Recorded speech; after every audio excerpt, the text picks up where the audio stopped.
Hello everyone. Let us now discuss the ongoing pandemic COVID-19 and our focus will be on COVID-19 in children. We'll be also including the MISC guidelines, which is the current hot topic for your entrance exams.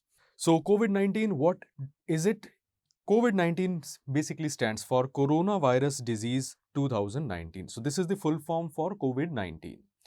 It is caused by SARS coronavirus 2, full form for which is Severe Acute Respiratory Syndrome coronavirus 2. So the full form can sometimes be asked to you in your exam. So everybody says COVID, COVID, COVID. So you should know the meaning of COVID as well as the technical name for the causative agent. Then it is originally a zoonosis, and the natural reservoir for this are the horseshoe bats. Now the exact mode of transmission, how it actually transited from these bats to humans is not known. But what we normally agree, what most epidemiologists normally agree is that there was transmission from bats to pangolins and from pangolins it happened to humans. Although the exact evidence for this is still lacking and it is still an area of active research. Coming to the classification of the virus belongs to the family called as Nidovirales family. As you can see in this picture, the order is Nidovirales with Coronaviridae family being there. In Coronaviridae family, you have Coronavirinae subfamily, then beta coronavirus and there are three types of beta coronavirus, SARS-CoV, then we have MERS coronavirus and SARS-CoV-2. And this is the one which is responsible for the current ongoing pandemic. If you go back into history, SARS coronavirus as well as MERS coronavirus have caused localized outbreaks, not with such lethality as COVID-2 is causing in the year 2002 and 2012 respectively. But the ongoing one is something which we have never seen before. So moving over to the virus characteristics. If you look at the ultrastructure of a virus, this is how a virus looks like. You have this membrane protein which is responsible for assembly of the virus, and then you have the spiked glycoproteins. This virus in getting attached. It helps the virus in getting attached to the host cells. This S protein is also responsible for the so-called corona or sun-like appearance as you see. So what are the important characteristics that you need to know? It is a single-stranded RNA virus with a positive strand. We also call it as a positive strain. This virus is considered to be an enveloped virus. There is no carrier state for this virus. It is spread only by the cases. The incubation period for COVID-2 virus is between 2 to 14 days with a median duration of around 5 to 6 days. And the case fatality rate varies significantly. It varies between 0 to 4.5% with the median case fatality rate being around 1.9% in the Indian context. Although the case fatality rate varies according to the countries and it varies according to when you are listening to this video. So by the time you might be listening to the video, these data, the case fatality rates and the ratios and the percentages might have changed. The case fatality rate is significantly increased by comorbidities which include uncontrolled diabetes, uncontrolled hypertension, chronic smoking, as well as patients who are immunosuppressed. And finally, patients who have impaired mucociliary clearance. These are the conditions where the case fatality rate is significantly more. So CFR is found to be significantly more. And you also need to remember that there are, broadly speaking, two genotypes of this virus. Although new genotypes keep coming, there is the L variant and the S variant. The L variant is more aggressive, whereas the S variant is less aggressive. I'm quickly going through these points, summarizing them, knowing fully well that you will be reading about all these things in your other systems when you read adult COVID-19 infections as well. But I'm summarizing, going fast so that our focus is on the pediatric aspects of COVID-19. So let's next talk about how does the virus cause infectivity? What is the mechanism of infection of this virus? You know that the virus is spread through the respiratory route. So respiratory secretions or droplets is the predominant mode how this infection goes from person to person. When the virus enters into the respiratory cavity, the S protein present on the virus, it binds to a receptor present on the host cells. The typical receptor is called ACE2, angiotensin converting enzyme 2 receptor. So ACE2 receptor is present on the cells to which this S protein binds, and then it enters and multiplies inside the cell. This entry and fusion is also mediated by another protein called as TMPRSS2. It basically stands for transmembrane protease serine 2 receptor. This receptor is important for internalization and membrane fusion of the virus. So by alone it is not sufficient, but it helps in the entry of the virus by acting in conjunction with ACE2 receptors. Now the question arises, where exactly are the ACE2 receptors present? All these ACE2 receptors are expressed in tissues like lungs, the alveolar epithelial cells, intestinal epithelial cells, kidneys and blood vessels, and that is where the infection mostly happens. So ACE2 is expressed in sites like respiratory tract or respiratory cells. In respiratory cells, it is present in type 2 alveolar cells. You know that type 2 alveolar cells, also called type 2 pneumocytes, are involved in your surfactant production. So type 2 alveolar epithelial cells, then it is also present in the GIT, it is present in the intestinal epithelial cells, this receptor. You find them in kidneys and you find them in blood vessels. So the cells present there have a tendency to internalize this virus. Now, what are some of the things that you should know? What is the role of ACE2 receptors in COVID-19 infection? First important role is S protein binds to ACE2 receptors to enter inside the cell, and ACE2 receptors are also involved in inflammation getting produced. So what is the role? So the question which you should be asking is, what is the role of ACE2 receptors in COVID-19 infection? The first role is the S protein binds to these receptors and so enters inside the cells.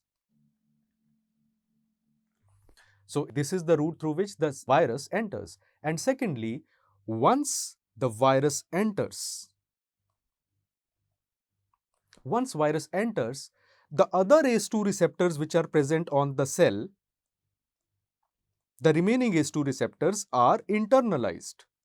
That is, they are no longer expressed on the surface.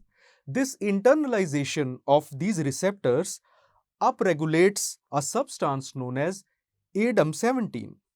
The genes coding for ADAM17, they are upregulated. So there is upregulation of ADAM17 gene expression. This upregulation increases the levels of interleukin 4, TNF alpha, and interferon gamma. And this starts the inflammatory cascade. So studies have now shown that ACE2 receptor is not only important in your entry, but it is also involved in inflammation.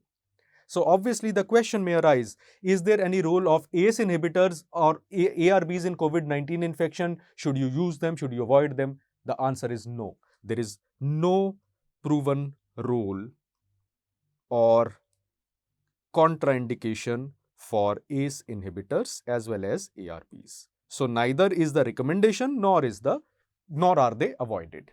Because ACE inhibitors, theoretically speaking, because they are inhibiting ACE, so these receptors, so they may have a role in the virus internalization or the disease modification. But studies have shown that ACE inhibitors are absolutely safe, and contrary to your WhatsApp forwards, they are safe to be used in patients who are already taking them. Now moving over to why COVID-19 is so infectious. There are multiple reasons for this. First of all, The patients who develop COVID-19 infection, they have high viral loads. Because the viral load is high, so transmission is easy. Secondly, the patients who are infected, they show prolonged shedding. So the infectivity is more. Third, even asymptomatic individuals can also shed virus. So, asymptomatic patients also act as cases which can spread the infection in the community. And fourth, COVID-19 virus shows high RO. What is RO? RO stands for the reproductive number. What exactly is this reproductive number? Now, RO basically stands for number of secondary infections occurring from one infected individual. Normally, the RO ratio in many of the viruses is less than 2 or it is less than 1 or 1.5. So, the infectivity is not that great. In case of COVID-19, the RO number as shown in various studies is between 2 to 2.5. What 2 means, if there is one person who has COVID, he will spread it to 2 people. Those individual 2 people will also spread to 2 each, then and 2 each for each infected individual. So this is how exponentially the infection spreads. Because of high RO, COVID-19 has increased infectivity. So RO number concept can be asked to you in entrance exam. Now, what does CDC say regarding COVID-19 in children? This is the latest which we are talking about, updated on December 30, 2020. So, CDC says the true incidence of SARS coronavirus 2 infection in children is not known due to the lack of widespread testing and the prioritization of testing for adults and those with severe illness. And secondly, hospitalization rates in children are significantly lower, suggesting that children may have less severe illness. So, COVID-19 fortunately is less severe in children as compared to adults. So, obviously the question arises, why COVID-19 is less common and milder in children? First, children have lesser exposure. Schools are closed. Children tend to get protected. They are not going out and working in the atmosphere. So, their chances, their exposure is relatively less. Secondly, children have different ACE2 receptor distribution on the cells. So, they have different or altered ACE2 receptor distribution, which accounts for lesser infection and milder or atypical presentation sometimes in some of the children. Thirdly, children have a tendency to show less cytokine storm. The hyperinflammatory response is less pronounced in children. And fourth, there is a role of other viral infections. One theory says that if a child has been infected by some other respiratory virus like influenza or say non-coronavirus family like adenovirus, then those viruses compete with COVID entry into the cells and they tend to produce substances, some of which are still undefined, decreasing the infectivity rate of COVID-19. Another possibility says once a child, suppose I am a child, I got an infection from a para-influenza virus. So my NK cells and my apparatus is upregulated and it is right now ready. Now suppose COVID-19 virus also comes, since my immune system is already upregulated and it is ready, so it will fight that infection better. Exact role we do not know, but these are the commonly accepted theories which say that coexisting viral infections may have a role in mild COVID infection in children. Now moving over to the clinical picture of COVID-19. The clinical picture is same in children and adults. The clinical picture looks something like this. So the first 0 to 5 days or 0 to 7 days depending upon what literature you are following is the early infection or stage 1, in which the viral response is high and the patient's host response is less. Stage 2 is the pulmonary phase, during which complications or pneumonia-like manifestations, ARDS, happens. It is around 7th or 8th day that this stage is, the peak of this stage is reached. And this is the time during which the host response exceeds the viral response or viremia. And third is your hyperinflammation phase, which does not occur in all individuals. It may or may not happen. Many patients, it tends to improve. In some others, hyperinflammation, that is increased interleukins like interleukin 6, may be responsible for the complications to happen. And these are the corresponding laboratory findings for each inflammatory stage. This is something which you have read in medicine already. Now moving to the stage-wise features, stage 1 or phase 1, the clinical features in children are very similar to those seen in adults. The clinical features in children include the most common prominent symptom is cough followed by fever.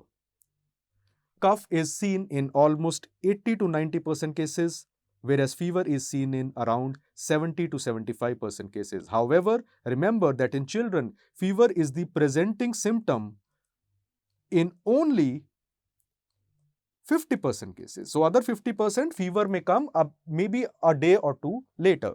The other features which may occur in children with COVID-19, they may have anosmia, although younger children may not be able to tell it. Altered smell sensation and dysgeusia, that is altered taste sensation.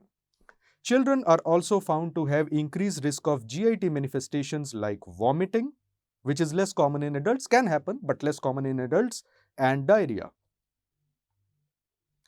Finally, some children may have features like skin rash. The skin rash pattern typically seen is urticaria, although asymptomatic nodules can also develop in this phase 1 stage. There are other skin manifestations like chilblains-like illness which tend to occur later. So, urticaria-like rash or asymptomatic nodules can be a common presentation. Key thing to remember is urticaria and asymptomatic nodules are important. Many times they are present before fever also in adults as well as in children. And there have been studies on this, including a short review article published from PGI Chandigarh, which said that urticaria in the times of COVID-19, it said that urticaria can be the presentation in today's pandemic times of COVID-19, although the exact data for children is lacking. Now coming to stage 2, in case of stage 2, there is damage to type 2 pneumocytes. You know that type 2 pneumocytes are involved in producing surfactant. So there will be damage, there will be less surfactant which will produce collapse and 8 electasis of the lungs. It will cause ventilation perfusion mismatch, and typical pneumonia-like features will also tend to develop. The combination of the two can be lethal sometimes if it is not adequately managed. Another problem with stage 2 is silent hypoxia. Normally, if you have hypoxia, the patient is having features of, but children who develop silent hypoxia or adults who develop silent hypoxia, they are asymptomatic with persistently low SpO2 levels in the range of 60-70% for many days. And so their tissues, since they are hypoxic since many days, once hyperinflammation sets in, they have a rapid deterioration. And the risk of pneumonia and these stage 2 illness is more in patients with comorbidities, as I have already told you. And then we come to the stage 3. In stage 3, there is a implication of the host immune response. The host immune response is responsible for stage 3 manifestation. As I said, they may or may not occur in all individuals. Broadly, 2 types of immune responses are seen. First is the vascular immune response and second is cytokine storm. The vascular immune response occurs due to endothelial damage. So the vascular endothelium gets damaged. In case of mild vascular damage, you may have features like chilblain-like illness. If you have been to hilly parts and if you have gone trekking, or people living in northern parts of the country, they would relate that sometimes in younger children, also in adults, due to exposure to severe cold, there is swelling of the digits of hands and feet. They are painful, itchy, and redness and purplish discoloration is present. Rarely ulceration can also develop. So that chilblain-like illness in COVID-19 is called as COVID toes. So you may get a photograph like this because it is more common in toes as compared to fingers. So this COVID-like illness it needs to be managed according to how you manage a normal patient with chilblain-like illness. Obviously, cold is not involved in this. So conservatively it is managed, but it is a known stage 3 complication in children. Chilblain-like illness is more common in younger population than older population. So young adults and adolescents have a higher risk. Severe illness or severe vascular damage can cause pulmonary thromboembolism, myocardial infarction, and sometimes DIC rarely can develop. So these are the vascular complication. And the cytokine storm is responsible for producing shock and multi-organ dysfunction syndrome. It is also responsible for producing MISC, a specific complication seen only in children. It is not seen in adults. It is a Kawasaki disease-like illness, which we'll talk about in details at the end of this video. And cytokine storm, there is a pivotal role of interleukin-6 in this cytokine storm. Somebody asks you, what is the most important cytokine involved in cytokine storm? Answer will be interleukin-6. Now coming to investigations, the total leukocyte count is decreased with 80% patients showing lymphopenia. Absolute lymphopenia is seen in 80% children. CRP is elevated, so CRP is a useful marker, and serum procalcitonin is normal. So low TLC, raised CRP and normal procalcitonin is the initial screening presentation by which as a pediatrician you suspect COVID-19 in the children today's times. In any bacterial infection, procalcitonin will be high. So procalcitonin can distinguish bacterial versus viral infection. Normally, most respiratory viruses, unless they are complicated, they will have a very mild elevation in CRP. COVID-19 has a consistent and significant elevation in CRP, and so again it is a useful marker. So all the three are considered to be the initial hematological investigations in all children.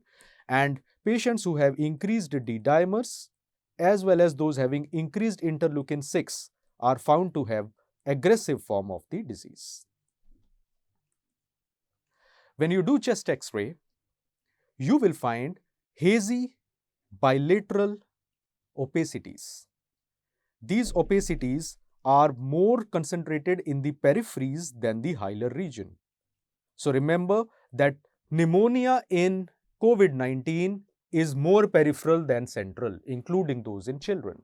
When you do CT scan, you will find two types of abnormalities. First, you will find ground glass opacities, and second, you will come across an appearance called as crazy pavement appearance. So ground glass opacities are the initial thing that you would look for. So this is a typical CT scan of a patient where multiple ground glass opacities, as shown by the diagram, you can easily identify. Now coming to the investigation of choice. The investigation of choice, children as well as adult, it is RT-PCR. And RT-PCR is best done on nasopharyngeal swab. You need to understand that RT-PCR can be negative very early in the disease, and sometimes if the suspicion is strong and RT-PCR is negative, you need to retest the patient in 2 to 3 days. False negative cases of RT-PCR have also been known to occur. So this is the imaging which is showing how you perform a swab testing for RT-PCR. You tilt the patient's head back by 70 degrees, then you gently insert and rotate the swab less than 1 inch into the nostril, then rotate against the nasal wall multiple times using the same swab, and then you take out and put. I had one nasopharyngeal swab done some years back, not for this illness, not for COVID, but for some other reason, and it is a very troublesome thing to happen. So the person who's performing this nasopharyngeal swab testing needs to be well equipped with his skills, and so these guidelines have to be followed verbatim. Now coming to the management of COVID-19, including those in children. The management in most cases is supportive. So supportive therapy mainly requires looking after the nutrition, looking after the fluid status, and ensuring if the child is having fever, you will give acetaminophen, that is only paracetamol. The use of non-steroidal anti-inflammatory drugs should be avoided.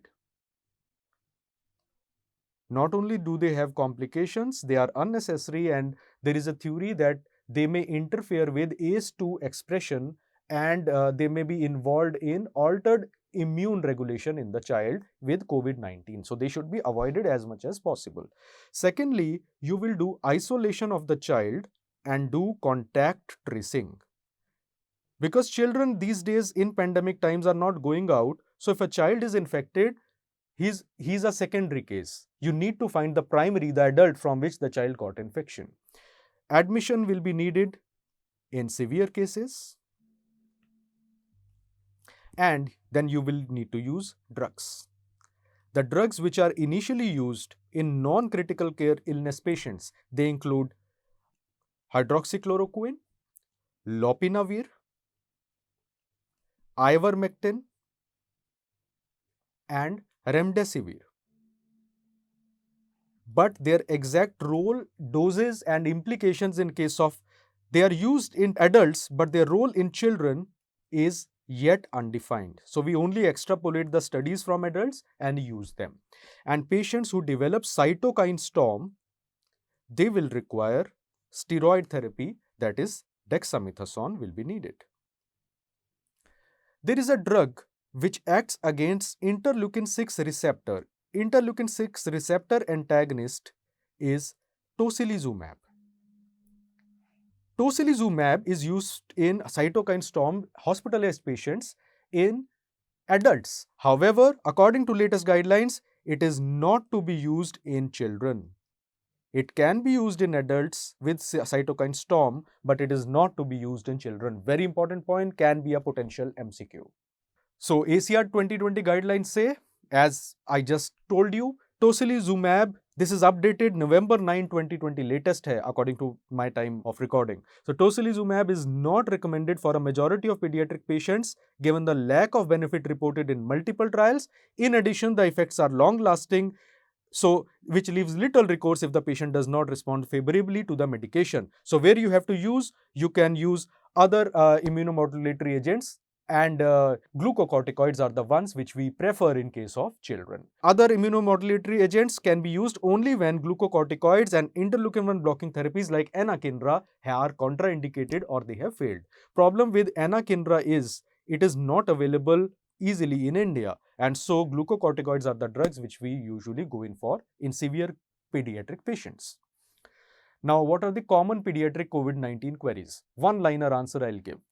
Can vaccination be done in COVID-19? Yes, it must be done. It does not interfere with the normal immune response following vaccination. Can COVID-19 be transferred vertically from pregnant female to baby? There is no evidence for that yet. So there is a lack of evidence. Can COVID-19 mother breastfeed her baby? Yes, she can and she should. It has not been shown to be excreted in the milk. When to test baby born to COVID-19 mother? If the baby is born to a mother who's COVID-19 positive, you need to test the baby within 24 to 48 hours. And if the suspicion is strong or if the baby is asymptomatic, RT-PCR is negative, you need to repeat the test in another 48 hours again. Now moving over to the hot topic, that is multisystem inflammatory syndrome in children, MISC. MISC stands for multisystem inflammatory syndrome in children. It is a severe inflammatory syndrome characterized by fever, inflammation, multi-organ dysfunction which manifests late in SARS-CoV virus 2 infection. The usual time of presentation is in the stage 3, that is around end of second week onwards is the time during which MISC happens. MISC tends to resemble Kawasaki disease. So it resembles Kawasaki disease. It can have high-grade fever, it can have conjunctivitis features, it can have strawberry tongue, there can be peeling of the skin, and there can be cervical lymphadenopathy. But what are the major differences? But differences include, first of all, you know that Kawasaki disease is common in East Asian people, especially Japanese, whereas MISC is more common in Africans and Caribbean people, Caribbean children, and less common in the Asians. So, East Asian population, it is less common, whereas Kawasaki disease is more common. So, there is a difference in the incidence. Secondly, MISC can occur in the age group of 0 to 18 years, whereas you know that Kawasaki disease only occurs in 0 to 5 years or maximum 6 years. Thirdly, MISC has a higher risk of developing GI and neurological complications. And fourth, MISC is found to have low platelet count and higher CRP as compared to Kawasaki disease. And finally, coronary artery aneurysm risk is controversial and not been proven yet. So, these are the major differences how MISC differs from that in case of children. Now, what are the case definition for MISC? There are two types of case definitions, one given by CDC and one given by WHO. We have to remember both of them. You need not remember them verbatim, but you need to at least go through the tables which have been provided by them. So, the first table says, according to CDC, the age group is less than 21 years. For WHO, it is 0 to 19 years. There should be fever in both the cases. Fever has to be there. According to CDC, fever should last more than 24 hours or subjective fever can also be taken. According to WHO, fever should last at least 3 days. So, this is a small difference between the two. Clinical syndromes, according to CDC, includes any severe illness and more than 2 organ system involved, whereas WHO says any 2 of the following. As you can see, there can be a KD-like presentation, Kawasaki disease-like presentation, shock, cardiac involvement, coagulopathy, or any acute GI syndrome. Inflammatory markers should be raised. CRP, ESR, and procalcitonin should be raised. C. Uncomplicated COVID-19, procalcitonin is normal. If procalcitonin is elevated, it will indicate a coexisting bacterial infection or it will indicate MISC in the child. So, remember, this is a potential MCQ that procalcitonin can be elevated beyond 7th or 10th day of illness in COVID-19 because of this complication, MISC complication. And these are the other markers which can be sometimes seen. Plus, there should be lab evidence of link to SARS coronavirus 2. There should be PCR positive or serology or antigen positivity or exposure within the prior 4 weeks. Similar thing is mentioned in the WHO guidelines as well. And alternative diagnosis should be ruled out. In other words, bacterial infection needs to be ruled out. Because procal bada hai, that can indicate bacterial infection also. So, some authors say procal is never elevated. That is not true. It can be elevated, obviously not in the stage 1, stage 3 if patient has MISC. So, what are the cardiac imaging things we do? Because cardiac morbidity can happen in MISC. You do ECG at baseline and then at 48 hours. Echocardiography is done at baseline, that's 7 to 14 days, and then at 4 to 6 weeks. Cardiac MRI needs to be done at 2 to 6 months of presentation, particularly in children who develop significant LV dysfunction in the acute phase of the disease. And finally, we come to the management of MISC. The guidelines we are using are ACR 2020 guidelines updated in November. So, the guidelines say the drug of choice in MISC is IVIG. Dose is 2 gram per kg, single dose. It is given as infusion, just like you give for Kawasaki disease. Adjunct therapy are 2. You can use oral prednisolone or dexamethasone. Prednisolone is favored, 1 to 2 mg per kg per day. 1 to 2 mg per kg per day for around 2 to 3 weeks, followed by tapering. And you need to add low dose aspirin. Low dose aspirin in a dose of 3 to 5 mg per kg per day. And it is usually given for up to 4 weeks. And once the 4-week assessment is fine, you can try to taper it off. The third thing is, in case of patients who do not respond to this therapy or have persistent elevation or significant LV dysfunction happening on echocardiogram, you will consider interleukin 1 agents like anakinra. Anakinra. Although it is not available, but this is the thing which is available to us. So this is the management you follow for children with MISC. So finally, what are the take-home points? COVID-19 is milder in children and follows similar presentation as those of adults. CRP and procalcitonin are useful laboratory investigations initially. In initial parts, CRP will be elevated, procalcitonin will be normal. If procalcitonin is elevated, think of bacterial infection. If procalcitonin is elevated beyond second week, think of MISC being developed in the child. RT-PCR is confirmatory. For cytokine storm, tocilizumab is not used in children unlike adults. It is a potential MCQ. I am repeating again and again. Routine vaccination need not be withheld. Vascular conditions like COVID-TOS are more common in younger population.